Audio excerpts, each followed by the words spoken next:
बोधिधर्म का इतिहास। एक बौद्ध कथा। बोधिधर्म का इतिहास। बोधिधर्म का जन्म दक्षिण भारत में पल्लव राज्य के राज परिवार में हुआ था। वे गौतम बुद्ध की परंपरा से हैं और वे जैन को चीन ले गए थे। चीन में उनका स्वागत किस तरह से हुआ था? बोधिधर्म आज से करीब 1500 साल पहले चीन में वू नाम का एक राजा था जो बौद्ध धर्म का महान संरक्षक था। उसका बड़ा मन था कि भारत से कोई बौद्ध शिक्षक चीन आए और बौद्ध धर्म के संदेशों का प्रचार प्रसार करे। इसके लिए उसने भरपूर तैयारियां भी की। ये तैयारियां कई सालों तक चलती रहीं और राजा इंतजार करता रहा, लेकिन कोई भी बौद्ध गुरु नहीं आया। दिन बीतते गए और देखते ही देखते राजा 60 साल का हो गया। फिर एक दिन ये संदेश आया कि 2 महान प्रबुद्ध गुरु हिमालय पार करके चीन आएंगे और बौद्ध धर्म के संदेशों का प्रचार करेंगे। ये सुनकर सब तरफ जैसे उत्साह का माहौल बन गया और राजा भी इस खुशी में एक बड़े उत्सव के आयोजन की तैयारी में लग गया। कुछ महीनों के इंतजार के बाद चीन राज्य की सीमा पर 2 लोग नजर आए। ये थे बोधिधर्म और उनका एक शिष्य। बोधिधर्म का जन्म दक्षिण भारत में पल्लव राज्य के राज परिवार में हुआ था। वह कांचीपुरम के राजा के पुत्र थे, लेकिन छोटी आयु में ही उन्होंने राज्य छोड़ दिया और भिक्षुक बन गए। 22 साल की उम्र में जब वह प्रबुद्ध हो गए तो उन्हें बौद्ध धर्म के संदेश वाहक के रूप में चीन भेजा गया। जैसे ही उनके आने की खबर राजा वू को मिली, वह अपने राज्य की सीमा तक खुद पहुंचा और उनके स्वागत और आदर सत्कार की पूरी तैयारी के साथ वहां दोनों बौद्ध गुरुओं का इंतजार करने लगा। जब ये भिक्षुक वहां पहुंचे तो लंबी यात्रा की थकान उन पर सवार थी। राजा वू ने उन्हें देखा तो उसे बड़ी निराशा हुई। दरअसल उसे बताया गया था कि उन दोनों में से एक बहुत बड़े ज्ञानी हैं और इसलिए वह उनकी प्रतीक्षा कर रहा था, लेकिन ये तो महज 22 साल का एक लड़का निकला। दूसरी तरफ पर्वतों में महीनों की लंबी यात्रा से थके हुए बोधिधर्म भी राजा पर अपना कुछ खास प्रभाव नहीं छोड़ पाए। खैर, राजा निराश तो बहुत हुआ, लेकिन उसने किसी तरह अपनी निराशा को छिपाया और दोनों भिक्षुकों का स्वागत किया। उसने उन्हें अपने शिविर में बुलाया और उन्हें बैठने का स्थान देकर उनके भोजन की व्यवस्था की। इसी बीच जैसे ही उसे सवाल पूछने का मौका मिला, उसने बोधिधर्म से कहा, क्या मैं आपसे एक प्रश्न कर सकता हूँ? बोधिधर्म बोले, बिल्कुल कर सकते हैं। राजा वू ने पूछा, इस सृष्टि का स्रोत क्या है? बोधिधर्म राजा की ओर देखकर हंसते हुए बोले, ये तो बड़ा बेवकूफी भरा प्रश्न है। कोई और प्रश्न पूछिए। राजा वू ने खुद को बड़ा अपमानित महसूस किया। दरअसल उसके पास बोधिधर्म से पूछने के लिए सवालों की एक पूरी सूची थी। ऐसे प्रश्न जो उसने कई सालों के दौरान सोचे थे, ऐसे प्रश्न जो उसके हिसाब से बेहद गहरे और गंभीर थे। और अब न जाने कहां से आए इस तुच्छ लड़के ने उसके ऐसे ही एक गहन प्रश्न को मूर्खतापूर्ण कहकर खारिज कर दिया। और वह भी वह प्रश्न जिस पर उसने कई गंभीर वाद विवाद और चर्चाएं की थी।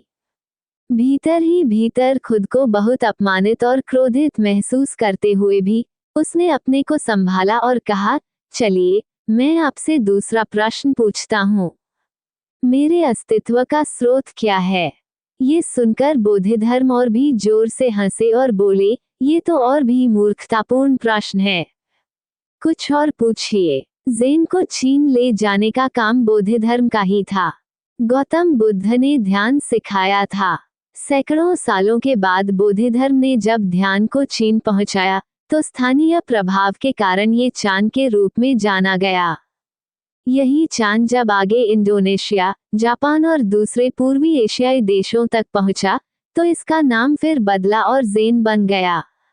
अगर राजा वो भारत के मौसम या बोधिधर्म की सेहत के बारे में पूछता तो शायद बोधिधर्म फिर भी उसके सवालों का जवाब दे देते, मगर वह व्यक्ति तो इस सृष्टि के स्रोत और अपने अस्तित्व के स्रोत के बारे में पूछ रहा था। बोधिधर्म ने राजा के इन प्रश्नों को नकार दिया।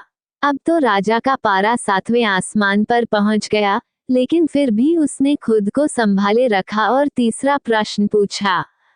उसने अपने जीवन में किए गए सभी अच्छे कामों की एक सूची बनाई थी। उसने कितने लोगों को भोजन कराया, क्या क्या अच्छे काम किए, कितना दान दिया, कितनी समाज सेवा की, ये सब उसकी सूची में शामिल था।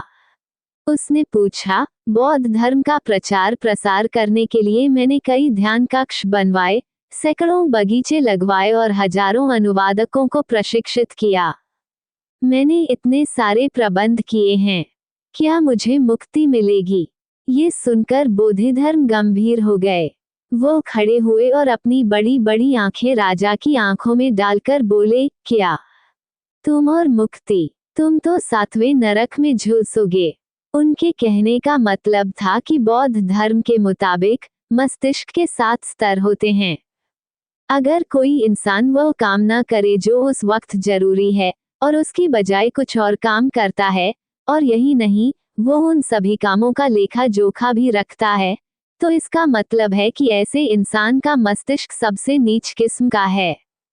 ऐसे इंसान को निश्चित रूप से कष्ट उठाना पड़ेगा, क्योंकि वह इस उम्मीद में है कि उसने जो अच्छे काम किए हैं उनके बदले लोग उसके साथ अच्छा व्यवहार करेंगे।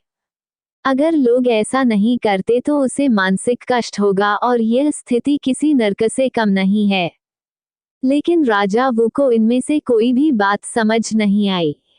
वो गुस्से से भर गया और बोधिधर्म को अपने राज्य से बाहर निकाल दिया। बोधिधर्म को इससे कोई फर्क नहीं पड़ा। उनके लिए इस बात का कोई मायने नहीं था कि वह राज्य में रह रहे हैं या पर्वतों पर। उन्होंने अपनी यात्रा जारी रखी, लेकिन राजा वू ने अपने जीवन को सुंदर बनाने का एकमात्र आध्यात्मिक अवसर खो दिया। ज़ेन को चीन ले जाने का काम बोधिधर्म का ही था। गौतम बुद्ध ने ध्यान सिखाया था। सैकड़ों सालों के बाद बोधिधर्म ने जब ध्यान को चीन पहुंचाया, तो वहां स्थानीय प्रभाव के कारण ये चांद के रूप में जाना गया। यही चांद जब आगे इंडोनेशिया, जापान और दूसरे पूर्वी एशियाई देशों तक पहुंचा, तो इसका नाम फिर बदला और वहां जाकर यह आखिर ज़ेन बन गया। राजा वू के राज्य से निकाले जाने के बाद बोधिधर्म पर्वतों में चले गए। वहां उन्होंने कुछ शिष्यों को इकट्ठा किया और पर्वतों में ही ध्यान करने लगे। एक साधक के लिए नींद उसकी सबसे बड़ी दुश्मन होती है। एक दंत कथा के मुताबिक एक बार बोधिधर्म ध्यान करते करते सो गए। इस बात से उन्हें अपने पर इतना गुस्सा आया कि उन्होंने अपनी पलकों को ही काट डाला। जब उनकी कटी पलकें जमीन पर गिरी, तो वे पहला चाय का पौधा बन गई। तब से नींद से बचने के लिए भिक्षुओं को चाय पहुंचाई जाने लगी। ये दंत कथा आखिर आई कहां से? राजा वू द्वारा निकाले जाने के बाद बोधिधर्म जिस पहाड़ी पर रहने लगे थे, उसे चाय के नाम से जाना जाता था। एक दिन उस पहाड़ी पर शायद उन भिक्षुकों को कुछ अलग किस्म की पत्तियां दिखाई दी। बोधिधर्म ने जांच पड़ताल के बाद पाया कि अगर इन पत्तियों को उबालकर पिया जाए तो इससे नींद भाग जाती है। इसे पीकर वे अब पूरी रात सतर्क रहकर ध्यान कर सकते थे।